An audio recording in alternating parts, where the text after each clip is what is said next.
Every once in a while, a film role can transform an actor's career.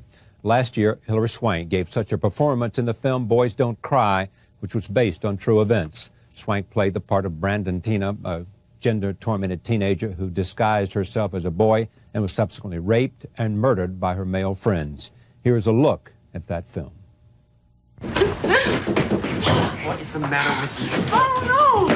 I don't know what went wrong. You are not a boy. That is what went wrong. You are not a boy. Tell them that. They say I'm the best boyfriend I ever had. Do you want your mother to lock you up again? Is that it? Is that what you want? No. Swank has already won a long list of honors, including the New York Film Critics Circle Award and a Golden Globe Award. She is also nominated for an Academy Award for Best Actress. I am pleased to have her back at this table. Welcome back. Thank you. It's so interesting to hear you say that. It's the second time I've heard nominated for an Academy Award. You heard it earlier today, or Yes. you heard it? Yeah, earlier today. What does all this mean to you? Well, it means to me that I'm being recognized for my work in a movie that I'm very proud to be a part of. It means that people are really being drawn to the movie and recognizing the importance of the movie, and it's very exciting. It has to be. If you weren't excited about this, then you would be somehow not alive and not real and human. Yeah. What has it meant for you in terms of people saying, wow, if you can do that, you can do this for me. If you can do that, you ought to be in this film. I mean, have you been overwhelmed by people who now know you and understand all the talent that was already there, which is what's great about the story? Yeah. Well, this has obviously opened a lot of career opportunities for me.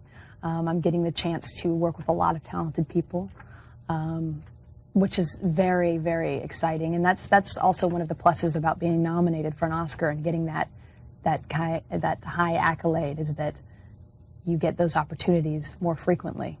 So you're getting lots of people calling you up saying, congratulations, I loved your performance. Yes, and what do you think about this? You know, absolutely, with other job opportunities, but just even across the board, without even job opportunities, I've had people call me and write me, directors, producers, actresses, people I don't even know, reaching out and telling me how the movie has moved them and the performance has inspired them, and I can't even tell you how that makes me feel, to have that much support. And the public comes up to me. I was just talking about this with one of my friends. They stop me on the street by the shoulder and they look in my eye 6 inches away from me and they say, this movie has done so much for me, and you don't know what this means to me. And to talk to someone on that soul level is really what life's about. And why do you think it does so much for them? I mean, in other words, you might say, this was a very strong and admirable character. And you may say your portrayal is brilliant, but for it to change people's lives. I think it's a lot of different reasons. I think it's done a lot in the transgendered and gay communities, obviously. I think this is one of the first movies that has really dealt with those issues on a real level. But there's also people who come up to me and say, I could relate to Brandon.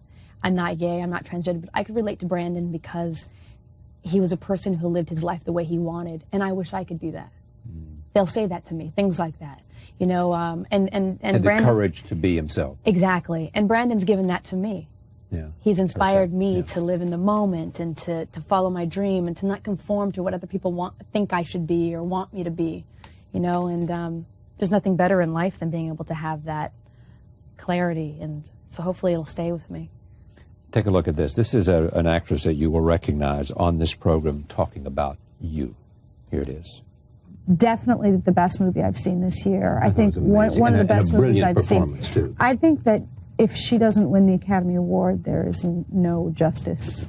I think she is absolutely that was one of the best performances I've ever seen given by an actress.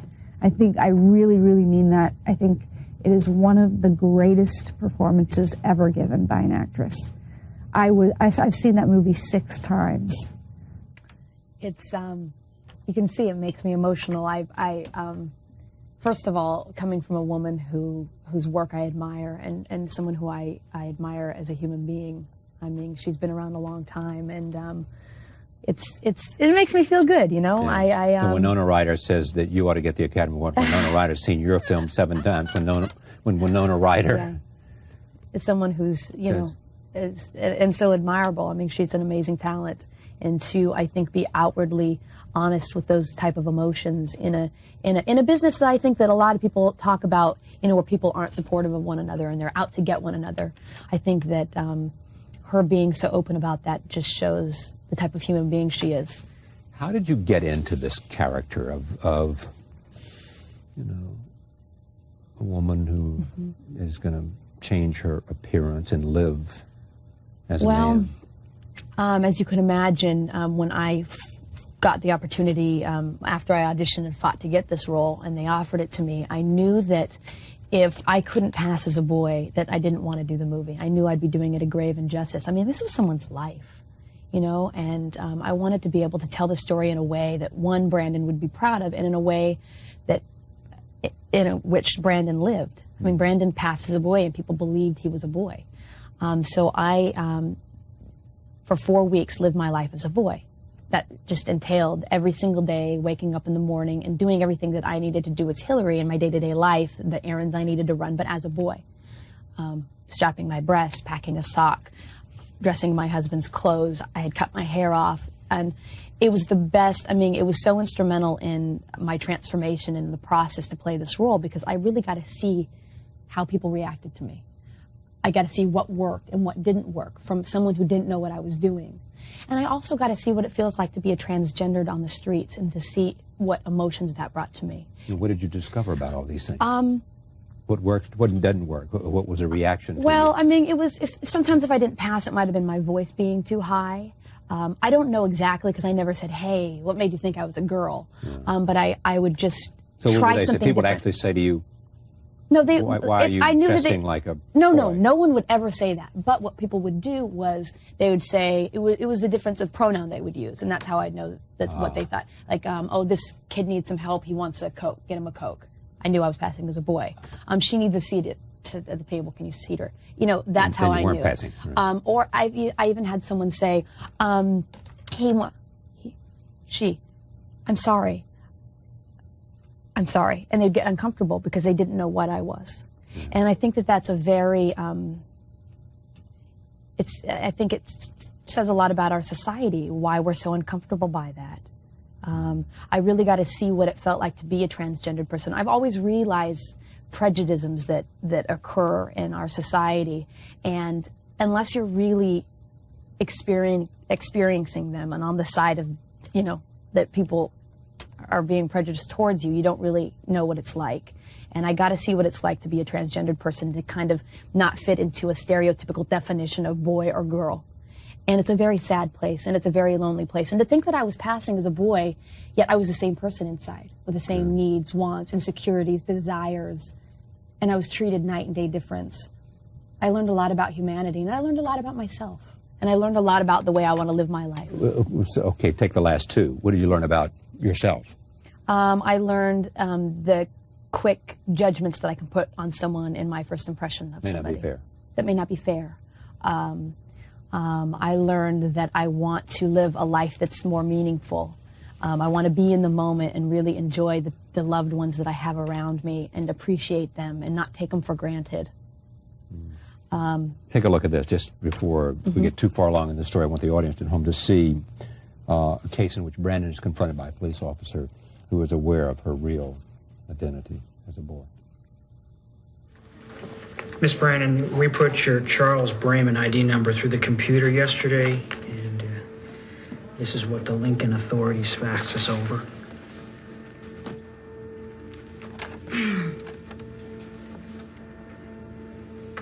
You tell me. Wow. This Tina chick seems pretty messed up. Nice. It's when I see that, I think about Brandon so much. That it was Brandon was someone who was living his life the way he wanted. And this movie, I think, means so much to me. It's a love story, and it's a coming of age story, and it's a movie that is about following your dreams. And I think that that's why people are relating to it. When I see that, I just see what Brandon went through. Do you think that, Tina, that she thought she would ever get caught? Or she thought she could pull this off? Or it didn't matter? She just had to be what she wanted to be? It mattered. I don't think she thought of it in those types of things, like, am I going to get caught? Or I think that he was just saying, this is how I want to live. This is what feels good. This is what brings me the most joy. And I have so much love to give, and I want to give that and find someone to share that love with. I think that that's, and when you see the documentary, you see that. You see all the women who love Brandon, who Brandon loved. How much did that help you, seeing the documentary? You know, it helped, but really the passing was the biggest help for me, the most instrumental, passing on the street. Yeah. And the books I read on transgendered people. I read tons of different literature and the court transcripts. All telling you what? What it's like to live as a transgendered person or a gay and lesbian in this world that's full of stereotypes, really. Here's another clip from the film, Boys Don't Cry. This is when Lana visits Brandon in jail. Come here. It's a person who has both girl and boy parts. Brandon's real name's Tina Brandon. Oh, see, Brandon's not quite a he. Brandon's more like a shut up. It's your business. Look, I don't care if you're half monkey or half ape. I'm getting you out of here. You know what's amazing about this, too, is it, as to whether you benefited from the fact that you weren't known. Yeah, absolutely. I absolutely think that. I remember Kim saying that they didn't want someone Kim being famous. the director. Yes, Kimberly Pierce. Right. Saying that she didn't want someone famous because she didn't want the audience to say, oh, there's so-and-so playing a boy, and therefore not be able to get lost in the story. This way people didn't know me, and they could just watch it and get caught up in Brandon's dream. I'm reluctant to ask this, but it so stands there. Is it everybody surprised by what's happened in this film that had anything to do with it? I think so. As much as you loved it, as much as you believed in it, the fact that you now are nominated for an Academy Award, and many people think you're the favorite to be selected as the best actress. I absolutely think so. This movie was made for under $2 million. We all did it it was a labor of love. We did it because of the importance of it and that we all wanted to be a part of it. No one was getting paid to do this movie. And it coming, being the underdogs and getting this attention it's just thrilling and it's exciting. And I think it speaks a lot about where we're going in the world and what we're ready for. Tell me about people that you admire, role models for you. Well, Meryl Streep is my acting role model. I've always admired her. She is my acting god, and I've said that before. I think she's just absolutely incredible. I almost get disinspired when I watch her because she's so good. I think I will never be that. What is it about her that makes you feel that? I don't think there's a word to define it. I don't know what it is. It's a quality and a luminescence and a realness that she brings in all these characters that she develops that are so real. And I don't know how she does it. I watch it and I just think, how are you doing that? You believe that that is that person and that when you meet her, you're going to be meeting these characters. I met her when I was at the Golden Globes, and she stopped me, and she was so generous. And like I was saying to you, that everyone being supportive, Winona and Meryl and everyone, Julianne Moore, they're all being very supportive of me. And she stopped me, and she grabbed my hand, and she kissed me, and she said, congratulations, you deserve this. And I almost didn't wash my face for the whole year. I mean, it's just an honor to have my name uttered in the same breath as these women is just an honor. And I feel honored, and it's very exciting. It's very thrilling. And Oprah Winfrey is actually also one of my role models as a human being. I love her. I think she's a talented actress, but I think she's just an incredible human being. All that she does for humanity and the type of person open and honest with herself these are two women who really move me. I could go on and on. I have. Do you know what you're going to do next? Right now I'm doing a movie called The Gift. It's a supporting role in an amazing ensemble cast. Sam Raimi is directing, Kate Blanchett, Giovanni Ribisi, Greg Kinnear, Michael Jeter, Keanu Reeves, Katie Holmes. I mean, it's an amazing cast.